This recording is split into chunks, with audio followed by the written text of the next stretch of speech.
इस सेशन के मंचासीन विद्वान वक्तागण और इस सभागार में उपस्थित सभी इस देश भर से आए हुए मूल निवासी भाइयों और बहनों, इस सेशन को ऑलरेडी समय हो चुका है।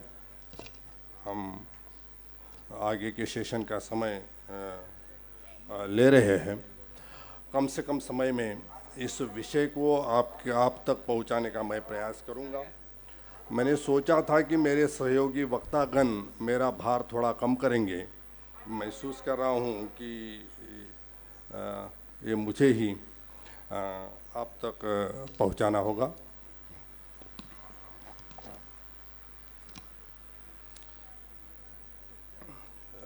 साथियों,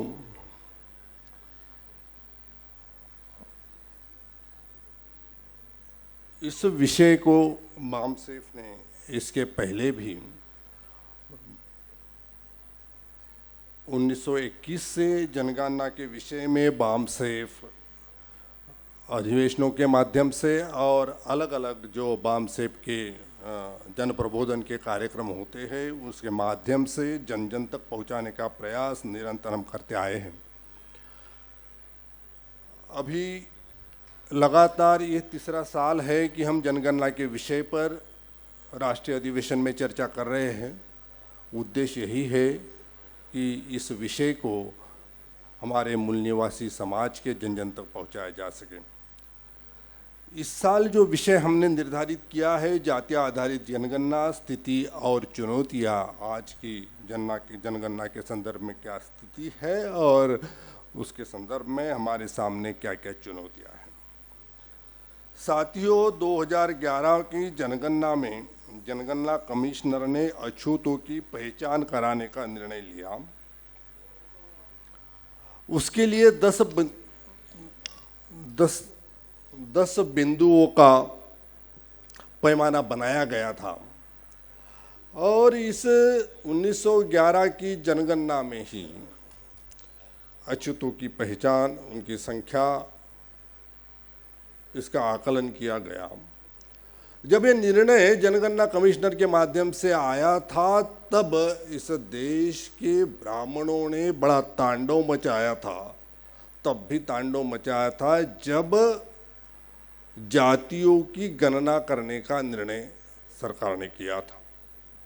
और आपने देखा होगा 2011 की जनगणना के समय, उसके पहले बामसेफ और समविचारी संगठनों ने जनगणना के जातीय आधारित जनगणना के संदर्भ में जो समाज जीवन में प्रचार प्रसार और लोगों को समझाने का जो प्रयास किया था और इस देश के लोक प्रतिनिधियों को जो हमने निवेदन भेजे थे उसके माध्यम से उनको भी ये विषय समझाने का जो प्रयास किया था, उसका ये परिणाम रहा कि 2011 की जनगणना के पहले सरकार पर एक दबाव बना कि वो ओबीसी की जनगणना कराएं।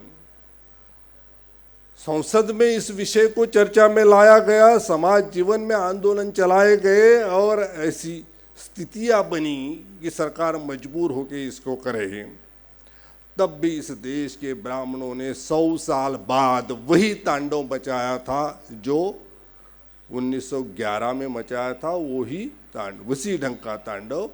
मतलब 100 साल बीत जाने के बाद इस देश के ब्राह्मणवादियों की, ब्राह्मणों की मानसिकता नहीं बदली है। वो मानसिकता जो कि त्यों है 100 साल गुजर जाने के बाद। डॉक्टर बाबा साहब आम्बेडकर ने साउथ बरो आयोग के सामने शूद्रों के न्याय प्रतिनिधित्व का जो तर्क रखा था, तब भी 1911 की जनगणना के आंकड़ों का आधार लिया था। तब भी बाबा साहब को अपनी शूद्रों के हक और अधिकार, उनके न्याय हक और अधिकार, उनके प्रतिनिधित्व की मुद्दा रखने के लिए तब की जनगणना के आंकड़े आधारभूत बने थे। 1931 की जनगणना के आंकड़े 1935 के इंडिया एक्ट का आधार बने थे।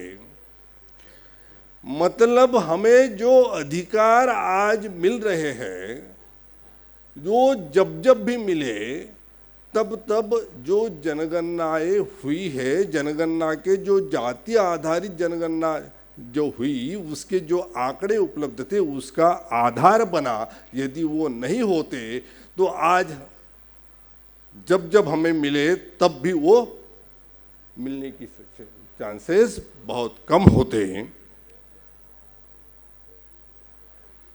और ये जो डिमांड हम लगातार कर रहे हैं, समाज जीवन में एक लहर सी मची है, सब तरफ से जाति आधारित जनगणना होने का एक दबाव बनाया जा रहा है। उसके बावजूद यहाँ सत्ता में बैठी सरकारें, वो कांग्रेस की हो या बीजेपी की हो, उन्होंने इस विषय को जानबूझ के टाला है, अलग अलग हथकंडे अपनाते हुए टाला है।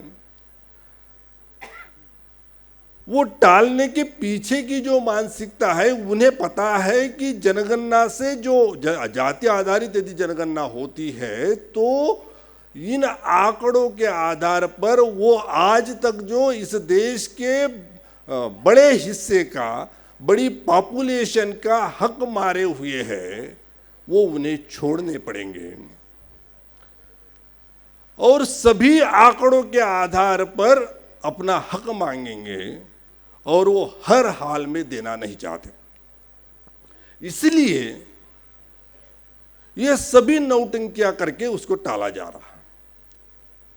2018 में देश के गृह मंत्री ने कहा कि आने वाली 2021 की जनगणना हम जातवार जनगणना करेंगे। कब कहा? 2018 में कहा, क्योंकि 2019 में लोकसभा का इलेक्शन आना था और एक साल के अंदर गृह मंत्री भूल गया कि उसने क्या कहा था। 19 फरवरी 2020 को जातिगत जनगणना नहीं कराने का निर्णय केंद्र सरकार ने लिया, निर्णय ले लिया, जनगणना जाति आधारित नहीं की जाएगी। मगर समाज जीवन में जो दबाव बनाया जा रहा है, समाज मन जो जाति आधारित जनगणना की दिशा में हमने जो उद्दीपित किया है, उसका एक दबाव, उसका एक प्रेशर राज्यों के सरकारों पर जरूर पड़ा।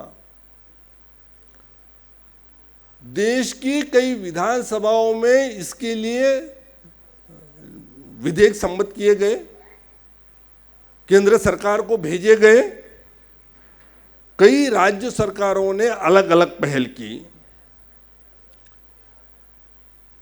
मगर हमने ये देखना होगा कि राज्यों के तरफ से जो भी पहल की जा रही है उसका क्या परिणाम होगा, जो हमारी चाहत है क्या वह हमें मिलेगा।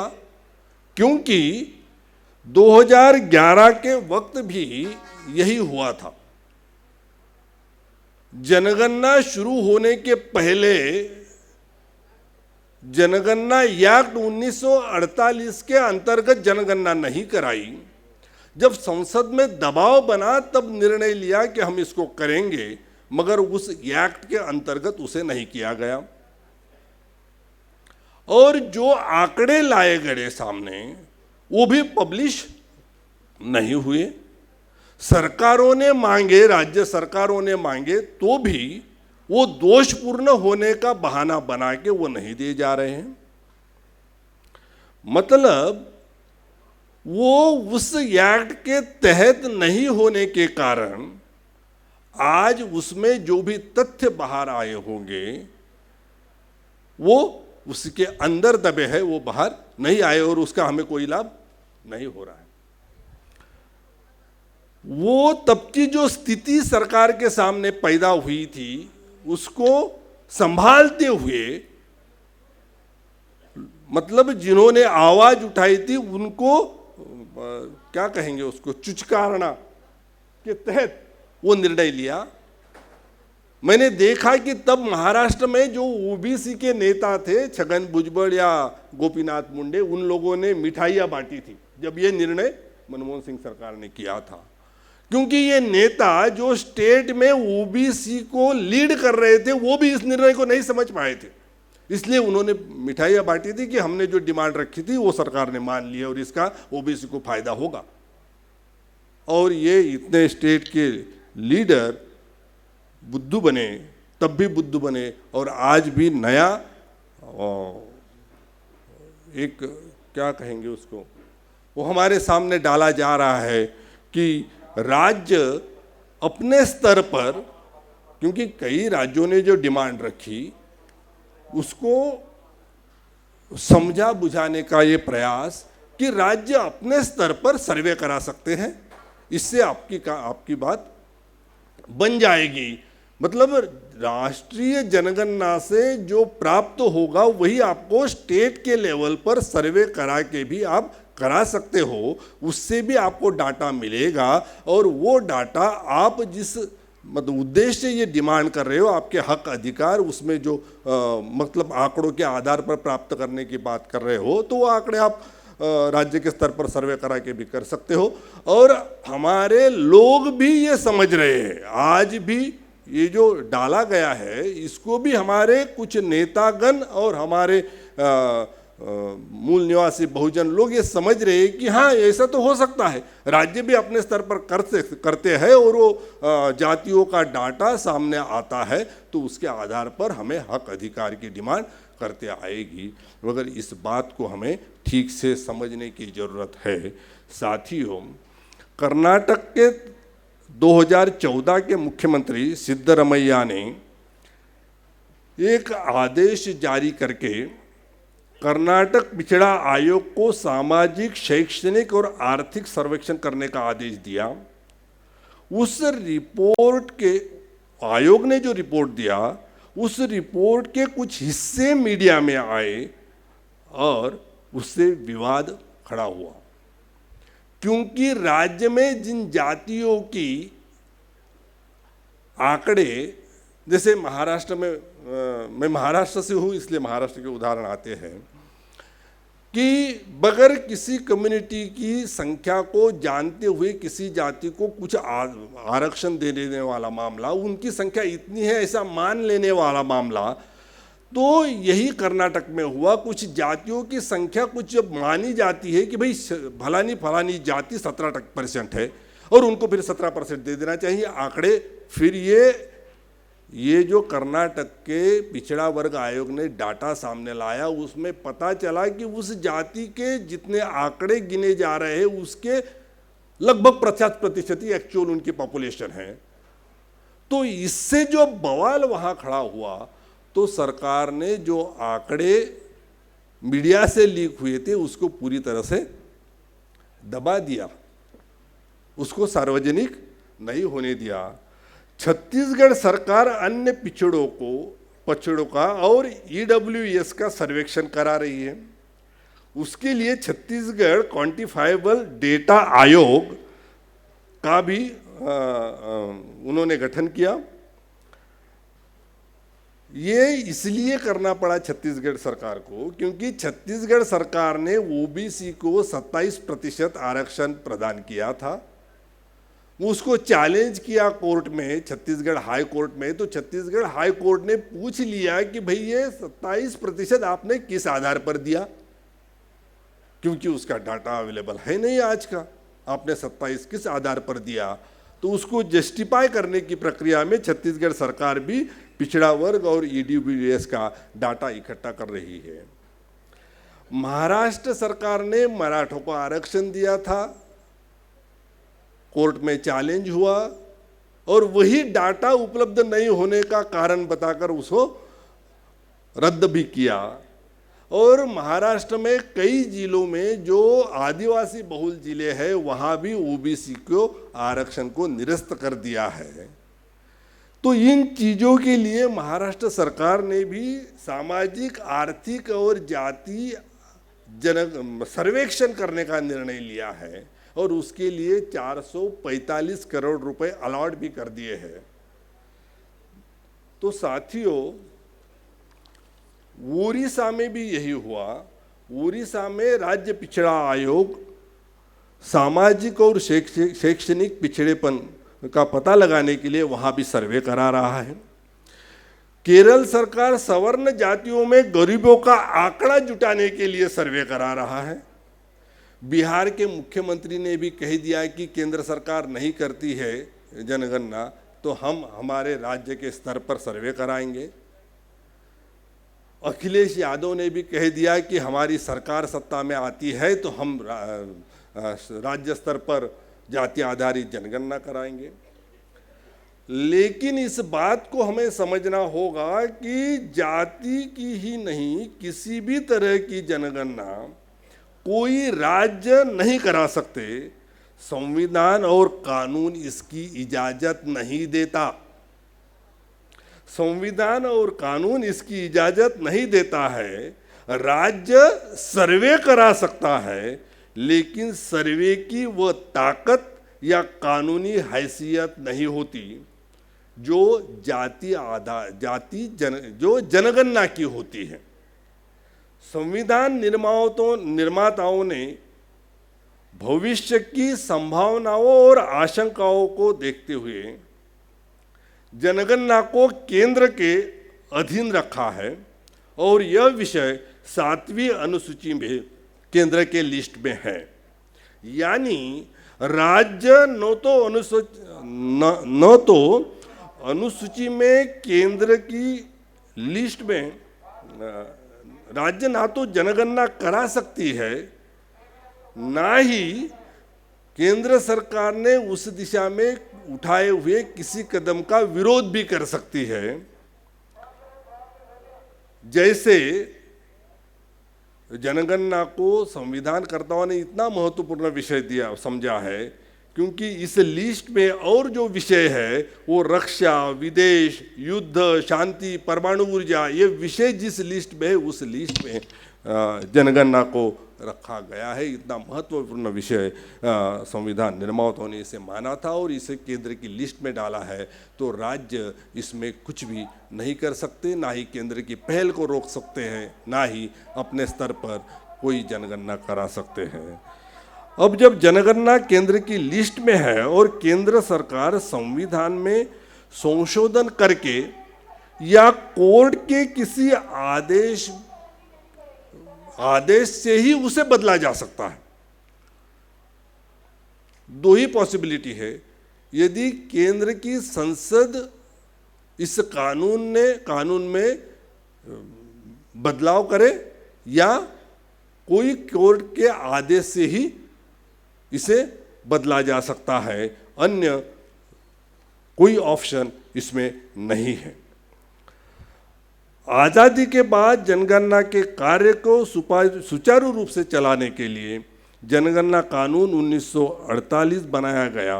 यह केंद्र का कानून है। इसके तहत प्रावधान है कि जनगणना की घोषणा केंद्र सरकार बजट के जरिए ही करेगी।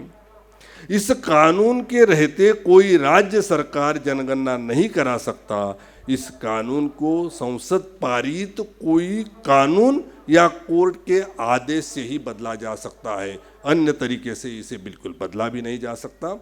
इस कानून की वजह से सिर्फ जनगणना को नहीं बल्कि जनगणना की पूरी प्रक्रिया को एक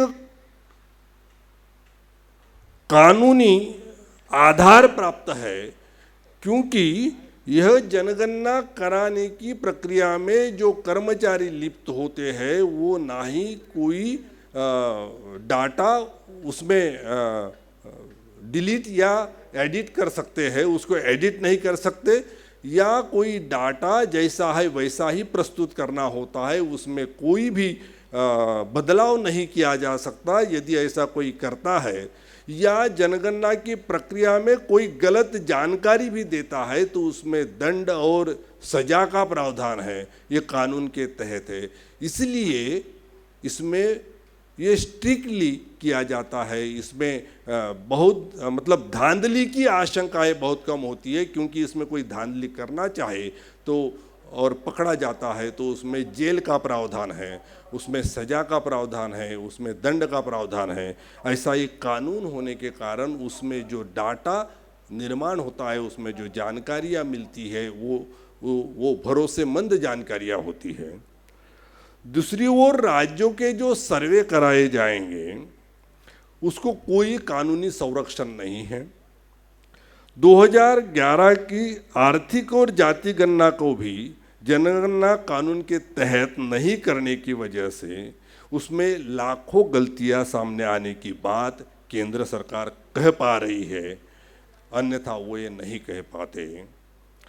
जनगणना कानून और आंकड़ों का संयोजन एक जटिल और विशेष प्रक्रिया है और उसके लिए निश्चित तौर पर विशेषज्ञों की ज़रूरत है और केंद्र सरकार के पास इसके लिए एक व्यवस्थित यंत्रणा जो जनगणना कमिश्नर के अंडर काम करती है, ऐसी एक यंत्रणा है जिसके पास सालों का इस प्रक्रिया का अनुभव है। तो ऐसी सिस्टम और ऐसे अनुभवी लोग उनके पास उपलब्ध है, इसलिए उनके माध्यम से जो डाटा क्रिएट होगा, जो जानकारियाँ प्राप्त होगी वो ऑथेंटिक होगी। और ऐसी कोई प्रक्रिया, ऐसी कोई सिस्टम राज्यों के पास नहीं होने के कारण राज्यों के सर्वे में जो भी जानकारियाँ प्राप्त होगी या जानकारियाँ बाहर आएगी वो कितनी विश्वास प्राप्त होगी या उस पर कितना विश्वास रखा जाएगा, ये मतलब विवाद का विषय बनेगा।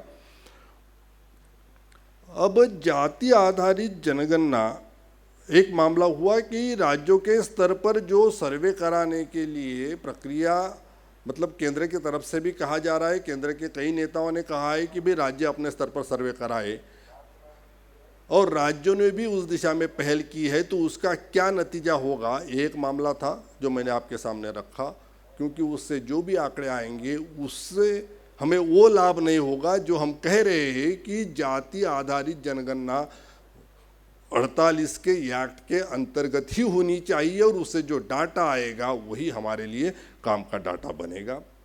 वैसे ही जाति आधारित जनगणना के ऊपर कुछ ऑब्जेक्शंस जो आ रहे हैं, इस देश में जो तथाकथित बुद्धिजीवी है जो ऑब्जेक्शंस ले रहे हैं उनको भी थोड़ा सा मैं कटाक्ष करूँगा। जाति आधारित जनगणना होने से एक महत्वपूर्ण आक्षेप जो बार बार उठाया जाता है, ये कहा जाता है कि जातिवाद बढ़ेगा। अब ये जातियों की गणना 1931 के बाद 90 साल तक अभी जनगणना जातिवार नहीं हुई है, तो ये 90 सालों में जातिवाद खत्म हो जाना चाहिए था, वो बरकरार है और बढ़ भी रहा है। तो ऐसी स्थिति में ये आरोप करना कि इससे जातिवाद बढ़ेगा। जनगणना में लिंग की पहचान की जाती है, लिंग को नोट किया जाता है। जनगणना में भाषा की नोंद की जाती है, आपको कौन किस भाषा का है। क्या लिंग की पहचान कर लेने से लिंग भाव बढ़ा है, लिंग भेद बढ़ा है? क्या भाषा की पहचान करने से भाषावाद बढ़ा है? फिर जाति पूछने से ही जातिवाद कैसे बढ़ जाता है? अमेरिका में वंश की नोंद की जाती है, तो क्या अमेरिका में वंशवाद बढ़ा? तो ये जो तर्क दिया जाता है कि जातियों की गणना होने से जातिवाद बढ़ेगा, तो ये बदमाशी है जो ये इस तर्क को रखते हैं। तो फील्ड में हमें इस तर्क को इस ढंग से उनके निरस्त करना होगा। आर्थिक जनगणना काफ़ी है ऐसा भी कहा जाता है कि भाई जाति जनगणना करने की क्या जरूरत है, आज की स्थितियां तो बदल चुकी है, आर्थिक गणना कर लो तो काफ़ी है। हम देखते हैं कि ये जाति की जो उत्तरंड बनी हुई है, इसमें जो जातियां ऊपर है वो ऊपर की सभी जातियां शैक्षणिक, आर्थिक, मान सम्मान और सभी सुविधा में सबसे ऊपर है, और जो नीचे है, जातियों के क्रम में नीचे है, वो इस सभी चीज़ों में, आर्थिक, शैक्षणिक, मान सम्मान और सभी चीज़ों में वो नीचे है। तो क्या आर्थिक सर्वे कर लेने से समस्या हल हो जाएगी? ये सवाल हमने पूछना चाहिए जो लोग आर्थिक जनगणना काफ़ी है ऐसा रखते हैं। एक बड़ा आरोप ये भी किया जाता है कि इससे काम बढ़ेगा। माहिती तंत्रज्ञान का क्षेत्र आज इतना मतलब डेवलप हुआ है कि कितना भी बड़ा डाटा हो, आज उसे रखने की और संभालने की और उसको इस्तेमाल करने की पूरी व्यवस्था बनाई जा सकती है, मगर जानबूझ के इसे टालने के लिए यह आरोप किया जाता है कि काम बढ़ेगा और इतनी जातियों की संख्या है कि वो पॉसिबल ही नहीं है इतनी जातियों की गणना करना, इस ढंग से भी बात रखी जाती है। तो आज कंप्यूटर युग में ये बात कहना सरासर बेईमानी है। इस चीज़ को भी हमें समझना होगा, क्योंकि 2011 की जनगणना में जनगणना आयुक्त ने थंब रीडर जैसे तंत्र का इस्तेमाल करने की भी बात कही थी। जब थंब रीडर जैसी टेक्नोलॉजी का आज इस्तेमाल किया जा सकता है और ये बात जनगणना आयुक्त ने कही थी, तो इस ढंग का तर्क देना कि ये पॉसिबल नहीं है, वो संख्या बहुत ज़्यादा है, काम बढ़ जाएगा, तो ये सरासर बेईमानी है। चीन में 7 दशलक्ष लोग इस काम में लगाए जाते हैं जनगणना की प्रक्रिया में। क्या हमारे देश में ये नहीं हो सकता? चाइना कर सकता है, तो क्या हमारे देश में नहीं किया जा सकता? पॉपुलेशन के हिसाब से उतने एम्प्लॉय यहाँ भी लगाए जा सकते हैं और उसको ठीक से किया जा सकता है। तो ये आरोप हमें इस ढंग से निरस्त करने होंगे और विकेंद्रित करते हुए इसे किया जा सकता है, ऐसा भी तर्क रखते हैं कुछ लोग। वो पहले मैंने बोला कि राज्यों के स्तर पर यदि इसको किया जाता है तो उसे वो कानूनी हक, कानूनी अधिकार या कानूनी स्थान प्राप्त नहीं होता है, तो राज्यों के स्तर पर आज की स्थिति में नहीं किया जा सकता। इसको कानून बना के विकेंद्रित स्थिति में पहुंचाया जाता है संसद के माध्यम से या कोर्ट के आदेश से, तो ही इसे किया जा सकता है। अन्यथा आज विकेंद्रित करने की जो बात रखते हैं वो हमें फुसलाने की और बहलाने की कोशिश है।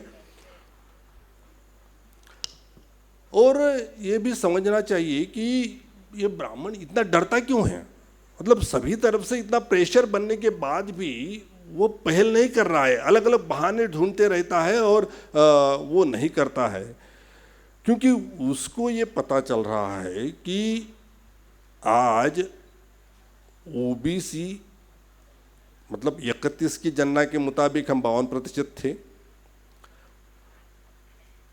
आज के तारीख में हम 52 का ही आंकड़ा पकड़ के चल रहे हैं।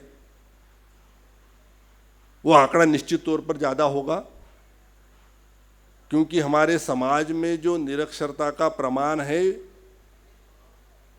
और निरक्षरता का पॉपुलेशन से जो रिलेशन है, निश्चित तौर पर हमारी संख्या ज़्यादा होगी। और जब ज़्यादा संख्या पता चलेगी तो उतनी ज़्यादा संख्या का हिस्सा मांगने की एक डिमांड सामने आएगी, पुरजोर कोशिश होगी, उसके लिए आंदोलन खड़े होने की जो आशंका उनको दिख रही है। ये 27% पर आज जो रोके हुए हैं, ये 27% पर हम इन्हें नहीं रोक पाएंगे जब इनके आंकड़े इनको पता चलेंगे। ये उनको पता है, इसलिए ये रोका जा रहा है। वैसे ही आज मतलब न्यायपालिका के माध्यम से जो हमारा हक है उसे जो 50% पर रिस्ट्रिक्ट करके रखा है, यदि हमारी पॉपुलेशन SC ST OBC की काउंट होती है और पता चलती है पक्का कि हम इतने हैं, तो जनसंख्या के अनुपात में डिमांड करने की जो एक नैसर्गिक प्रवृत्ति या हमारे प्रयत्नों से जो आगे आएगा, तो ये जो 50 की बैरिकेटिंग लगा के रखी है सुप्रीम कोर्ट के माध्यम से, उसे भी तोड़ने की दिशा में पहल होगी। ये भी उनको दिख रहा है, ये समझ रहा है। इन चीज़ों को हमें समझना होगा, वो क्यों डर रहे हैं। ये इन चीज़ों के भय से वो डर रहे हैं। और आज जिन क्षेत्रों में हमारा लक्ष्य नहीं गया है, यदि हमारी संख्या हमें निश्चित तौर पर पता चलेगी तो उन क्षेत्रों में भी हमारा निश्चित ध्यान जाएगा। हम देखेंगे कि भाई विधानसभा में, उस राज्य की विधानसभा में इतने हमारी पॉपुलेशन है, उस राज्य में इतनी पॉपुलेशन है, तो उस राज्य के मंत्रिमंडल में हमारा रिप्रेजेंटेशन कितना है। आज केंद्र की सरकार में कितना रिप्रेजेंटेशन है हमारा SC ST OBC का, किसी राज्य की मंत्रिमंडल में कितना रिप्रेजेंटेशन है, आज तक हमारा ध्यान इसमें नहीं गया है। तो जब ये डाटा पक्का हमारे पास आएगा, जिन जिन क्षेत्रों में हमने अभी तक डिमांड नहीं रखी है या हमने ध्यान नहीं दिया है कि वहाँ भी हमें रिप्रेजेंटेशन होना चाहिए, पॉपुलेशन के हिसाब से होना चाहिए, उस ढंग की डिमांड, उस ढंग के उसके लिए आंदोलन की एक प्रक्रिया खड़ी होने का डर हमारे दुश्मन को है। और जब ये सब जानकारी हमारे सामने आती है, किस जाति की कितनी संख्या है और उसका क्या स्तर है, शैक्षणिक क्या स्तर है, आर्थिक क्या स्तर है, उद्योग में क्या स्तर है, पॉलिटिक्स में क्या स्तर है, तो इससे जो जानकारी आप प्राप्त होगी तो उस स्तर को, मतलब संविधान की जो मूल भावना है कि सभी को एक स्तर पर लाने की, उस दिशा में पहल करने के लिए सरकारों पर निश्चित तौर पर उन वर्गों से, उन जातियों से दबाव बनेगा। ये सब आशंकाओं को देखते हुए साथियों, हमारा दुश्मन पूरी मजबूती के साथ हमारे इस मुद्दे को हम बार बार उठाते हैं, बार बार चर्चा करते हैं, अलग अलग तरीके से सरकार पर दबाव बनाने का प्रयत्न होता है, मगर सरकार अलग अलग हथकंडे अपनाते हुए इसको निरस्त करती है। तो साथियों, ये मामले हमें जन जन तक पहुंचाना होगा।